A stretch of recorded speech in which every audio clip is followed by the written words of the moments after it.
Israel's military operations, let's bring in Eyal Hulata, a former Israeli national security advisor who joins us now from Washington, D.C. Eyal, welcome to the program. I have to say this is a different type of offensive that we've seen in the past and that many had anticipated after the October 7th attack. Many expected sort of a D-Day invasion. That's not what we've seen. It's more cautious, more calculated, and it does, from early appearances, appear to look almost like a siege around Gaza. Is that an accurate calculation and assessment in your view?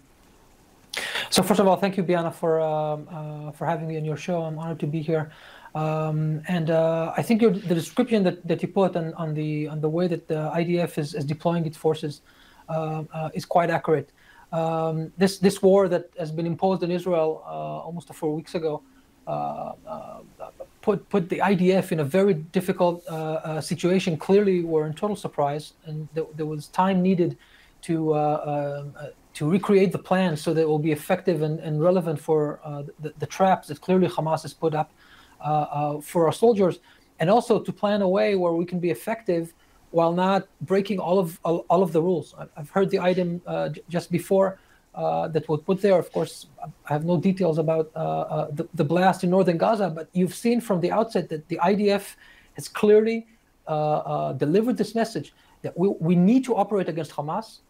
We want the area to be clear so that we can operate with as few casualties as possible. And I think you see that also in the way that the IDF has conducted its operation, moving very slowly, not falling into traps, but also trying to avoid, to the extent we can, damage to enforcing casualties on civilian population in Gaza. This is very difficult when Hamas is using them as human shields all the time, any step of the way.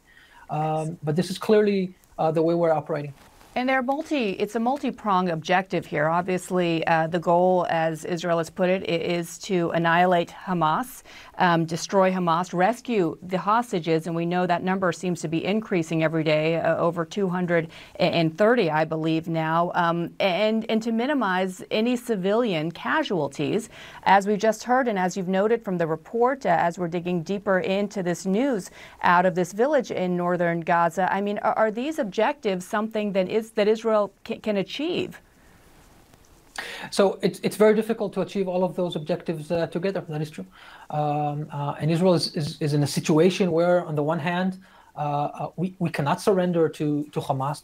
This war cannot end when Hamas continues to impose threat on our population, and I would dare say even to impose threat on its own population, given the way that they've been behaving to their own people, putting them at risk, hampering humanitarian aid, and a whole host of things.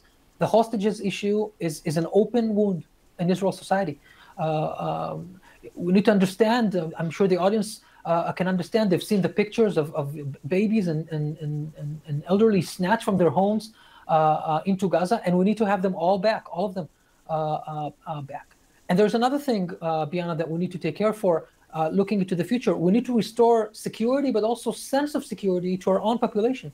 200,000 people, Israelis, have evacuated their homes from the surrounding area of Gaza because they believe, first of all, now it's a war zone, but also in the future, how safe can they continue to live in their own homes and protect their children when gunmen are in harm's way, just minutes of walking from the fence after they've unfortunately been able to demonstrate that they can break holes, multiple holes in the fences and infiltrate our communities in such barbaric action. These are all very difficult goals that our IDF needs to deal with, and the government has to make very tough priorities every day to try to balance between all of those to achieve a meaningful and effective success. We focus a lot on the Hamas infrastructure, specifically these, I think, over 1,300 tunnels and very sophisticated tunnels that they've built over the past few decades. How much do these tunnels figure into this military operation that Israel is now unfolding inside of Gaza? Very much, Bianna. We need to understand how Hamas has evolved its modus operandi and its warfare, both in the offense and on the defense. And clearly, those tunnels are the core asset that Hamas holds. Those tunnels host their terrorists, their equipment, their reservoirs, They have to have electricity, to have air and supply in those tunnels to sustain them. And clearly, they've prepared and planned to be there for many, many months. As you've seen in IDF exposed intelligence, those tunnels go under the hospitals, underneath schools and mosques, and all of those unique places, because they know that we will never attack them directly in the first place. Now, tunnels have been a Hamas tactic even in the past. As you recall, in Protective Edge, Hamas used penetrating tunnels into our communities. This is how they operated in 2014, forced us to put a lot of resources in building a wall underneath the ground to block the ability to have penetrating tunnels. That succeeded, by the way. I mean, they don't have any penetrating tunnels at the moment, but they use those tunnels defensively and also as traps for us. This is how they maneuver underground, and this is how they are able to move all of their equipment from place to place, hiding from us, of course, but also endangering the civilian population in Gaza, because it's all underneath the houses. And that is one of the biggest challenges that the IDF faces right now, because they're saying that this operation will require a lot of time. And obviously time is not on their side. There's a lot of global pressure on this to come to an end sooner rather than later, especially when we're seeing the casualties and the innocent lives there uprooted as well. Eyal Hulata. Well, yes. Just to add another point, I think the humanitarian situation in Gaza is very clear at the priorities of the government. Prime Minister Netanyahu and all of the other spokesmen have said that Israel will enable the supply of humanitarian aid to the south of Gaza, and will continue to do so. Israel is not after the Gazans. We're not at war with the Gazans. We're at war with Hamas, and we must eliminate.